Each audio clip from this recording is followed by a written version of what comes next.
Hi, Steve from AgMaps. And in this episode, we're going to talk about adding grids to the fields. So in this case, we've got John Public's field up again. And as you can see, we have 3 different boundaries, and we're going to put grids on all of them.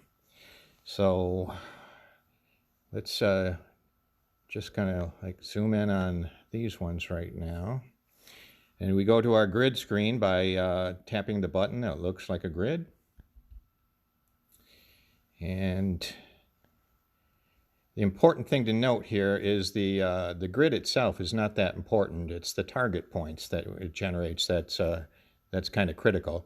We do save off, we feed information to the map processing about the grid cell size, the angle, things like that. So map processing reproduces the grid, but how the grid actually looks on this screen is not important, but the position of the target points is.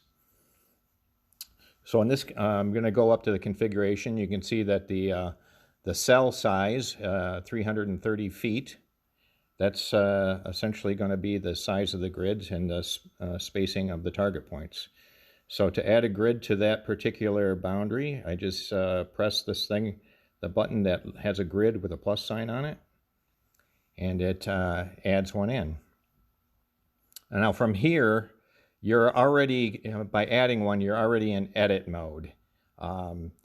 You want to press that pencil button to get yourself out of edit mode so that you can manipulate the grid or the map, maybe to zoom in.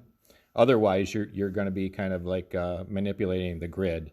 So now that I've zoomed in, I'm going to go back into edit mode, and from here I can kind of grab onto the grid and just slide it around. Just kind of touching and holding onto the screen is going to allow you to move the grid around. And again, it's the position of the target points that you want to pay attention to, not necessarily the grid.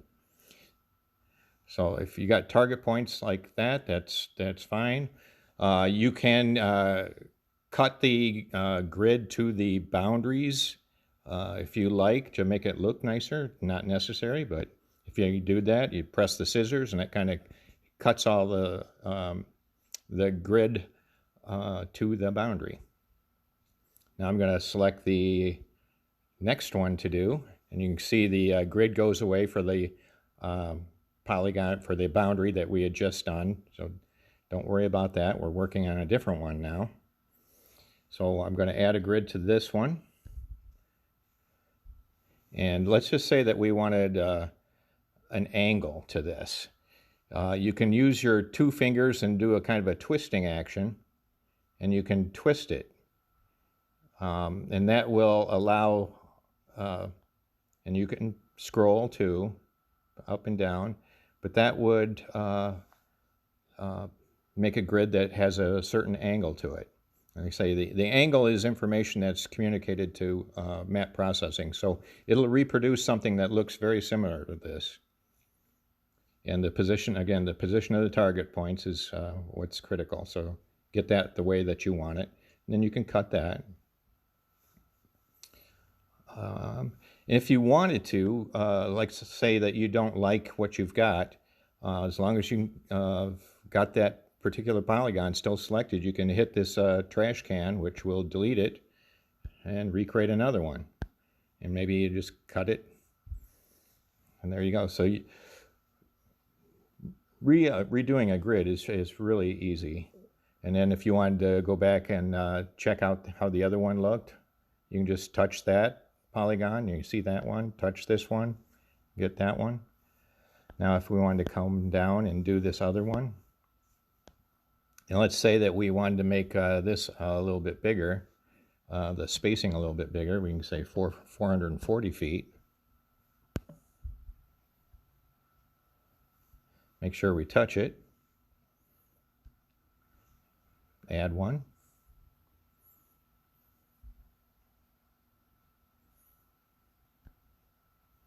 Cut that. And there we go. Like I say, if for some odd reason we wanted to change it, we want to go into edit mode. See, I'm grabbing the the map, but if I go into edit mode, I'm actually grabbing the grid. It doesn't really matter where I touch on the screen, I'm going to be manipulating the grid. So kind of put it back the way it was, go back out of edit mode, and we are all set. We got grids on all of our polygons. So once we go back, you can see if you go back to the main screen, you can see that we got grids and target points on all of them, and we can upload our stuff to the cloud. And now we're all set. All our polygons have grids.